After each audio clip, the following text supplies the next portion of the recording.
Hola, ¿qué tal? De nuevo aquí estoy para presentarles este video con la pregunta ¿por qué no son buenos los medios tradicionales? Mi nombre es Itzel y bueno, lo voy a explicar desde el caso de México, pero bien podría ser adecuado para muchos otros lugares del mundo.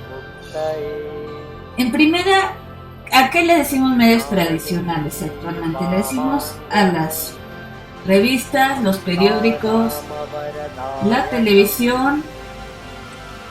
Esos son los medios tradicionales. Antes también se tomaba en cuenta el cine, pero eso fue hace muchísimo tiempo atrás. Estamos hablando antes de la aparición de la televisión, precisamente.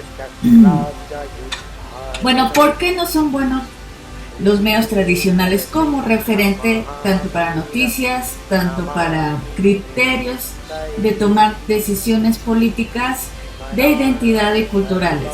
Bien, me voy a enfocar más a las políticas porque son muy importantes para tener un buen criterio y tener un aspecto crítico que permita ver una visión más amplia de las circunstancias y las situaciones de una nación y también de la identidad cultural de un país, por así decirlo, y si se quiere también de la identidad individual, cuando realmente hay muchas inseguridades o simplemente cuando se deja llevar por unos cuantos criterios, como guijarros en un pequeño riachuelo. Bueno, ¿por qué no son buenos los medios tradicionales? Si nos ponemos a ver la historia de los periódicos, empezando por ahí, surgieron a raíz de dar las noticias de los reinados en la época medieval en la Europa. De ahí pasaron a generar sobre todo la cuestión del chisme, porque es lo que le interesaba a la población, tan alienada por un trabajo de jornadas campesinas pesadas. Y de ahí, sobre todo en la cuestión de la nobleza, regresamos. Después se convirtió en medios también de aviso para la iglesia en turno, en este caso la católica. Entonces vemos esa historia del periódico muy sencilla. No estoy diciendo que sea la más concreta, ustedes pueden investigar y de ahí también darse su idea, pero yo estoy dando una visión muy general y simplista, o simple si le quieren decir. Entonces de ahí, en el caso de más detalle, el periódico sabemos que surge en el siglo XVII, concretamente, por así decirlo, porque ya su boga es más adelante. Entonces, bueno, al principio, al generarse diferentes tipos de periódicos, había diferentes criterios, pero esos diferentes tipos de periódicos es entrecomillado, porque realmente solo les importaba una postura. ¿Cuál es esa postura? Pues la conservadora. Y ya en el siglo XIX es muy evidente la postura, y en el caso de la historia de México lo vamos a ver con el Porfiriato y con la época de la Reforma. En la época de la Reforma hubo comentarios de todo tipo y nuestros queridos y horribles periódicos tradicionales como es El Sol de México y El Universal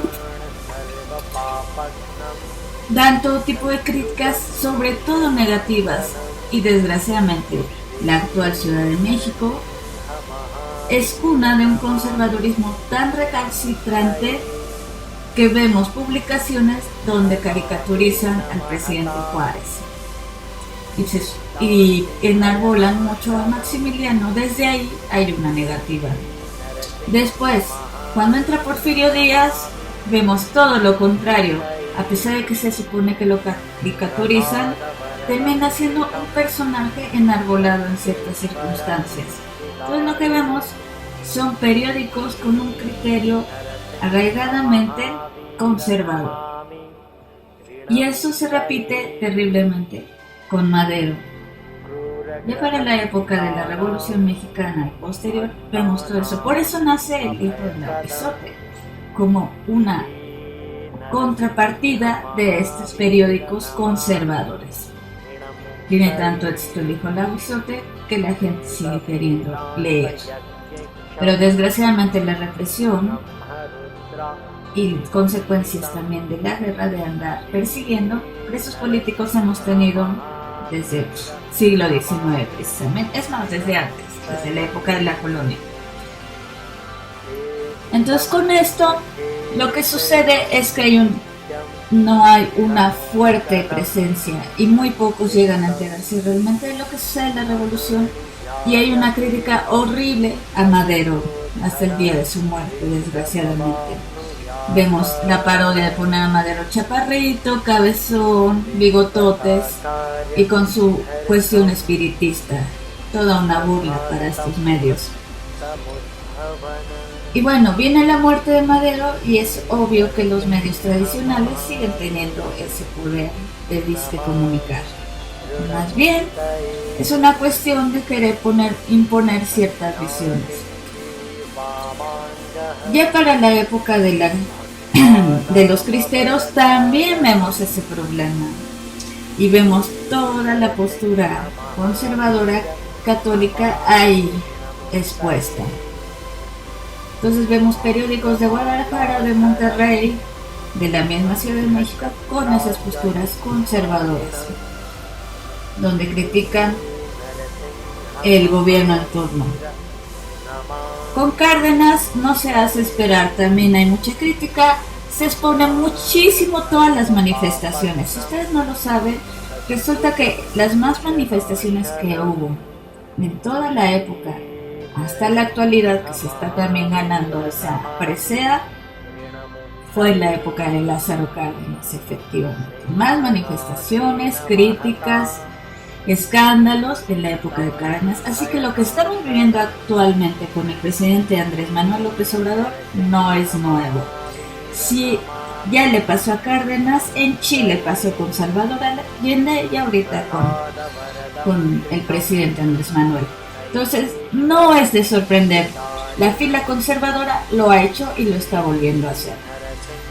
Entonces, estos medios tradicionales, ahora aumentándole Televisa, TV Azteca y algunos que otros de los medios ya no tradicionales, sobre todo de las filas de la clase pequeño burguesa, si le queremos decir, no quieren dar a ver la visión completa, simplemente lo que consideran que es lo mejor de lo que es lo tradicional, por eso se les llama también medios tradicionales. Ahora, personalmente, yo que trabajé en un periódico, les tengo que comentar que la mayoría de las importantes noticias de problemáticas del país no les interesa, solo les interesa mostrar lo más escandaloso, literalmente, lo que más llame la atención, lo que produzca el morbo. Entonces, bajo eso, nunca van a tener una visión de comunicarnos algo claramente, siempre van a tener un filtro preferencial por el show, si le queremos decir así, por el escándalo, por el morbo, por querer generar discusión, cuchicheo. Todo lo que vemos en las mañaneras, ese escándalo de mercado, eso es lo que siempre quieren. Y eso solo cae en la vulgaridad. Bueno, yo me despido. Gracias.